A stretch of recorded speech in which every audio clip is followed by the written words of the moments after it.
Good afternoon, শুভ দুপুর বন্ধুরা। তোমরা সব কেমন আছো? আশা করি তোমরা খুব ভালো আছো, আর আমিও মোটামুটি আছি।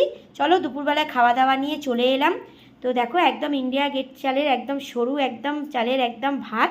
এই চাল ছাড়া আমি খেতে পারি না, তোমরা তো জানোই। একটুখানি খাই, কিন্তু এটাই খাই আমি, ইন্ডিয়া গেট চাল। আর দেখো, মেয়ের জন্য মাছ ভাজা নিয়ে নিয়েছি। আজ মাছটা ভালোই পেয়েছে, পুরো জ্যান্ত মাছ। আর আলু সেদ্ধ, মেয়েকে রিচ খাওয়াবো না, আমাদের জন্য 4 পিস মাছ নিয়ে নিয়েছি।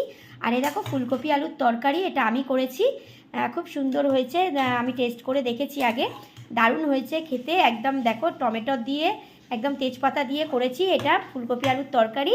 আর এই দেখো, এটা হচ্ছে তোমার উচ্ছে ভাজা করেছি। দেখো, বেগুন দিয়ে করেছি। অনেকে কুমড়ো দিয়ে করে, উচ্ছে কুমড়ো, আমি হচ্ছে বেগুন দিয়ে করেছি। খেয়ে দেখবে তোমরা, খুব ভালো লাগবে খেতে।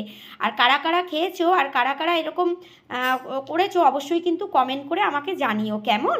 আমি কিন্তু এটা বেগুন দিয়ে করেছি, কারা কারা বেগুন দিয়ে করেছো আমাকে কিন্তু কমেন্ট করে একবার জানিও। আর খেতে কিন্তু দারুণ এটা টেস্ট হয়েছে, খেতে খুব ভালো হয়েছে এটা। আর এই যে শশা নিয়ে নিয়েছি, তোমরা তো জানোই শশা ছাড়া বৌদি চলে না। আর দেখো, মেয়ের জন্য মুসুরির ডাল পাতলা করে, এই দিয়ে আলু সেদ্ধ দিয়ে মাছ ভাজা দিয়ে ওকে খাওয়াবো। আর আমরা আজকের মাছ ভাজাই খাবো, ঝোলে মেশাইনি, ভাল লাগে না ঝোলে। তো এই দেখো, তাহলে এই হচ্ছে আমাদের দুপুরবেলায় খাওয়া দাওয়া।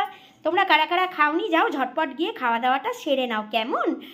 আর আমি তোমাদের সঙ্গে একটুখানি দুপুরবেলাটা শেয়ার করলাম।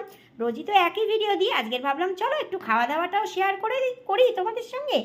তো চলো তাহলে খাওয়া দাওয়া করে নিই, অনেকটা বেলা হয়ে গেল। চলো, তোমরা সকলে খুব ভালো থেকো, সুস্থ থেকো, সাবধানে থেকো, বৌদির পাশে থেকো কেমন।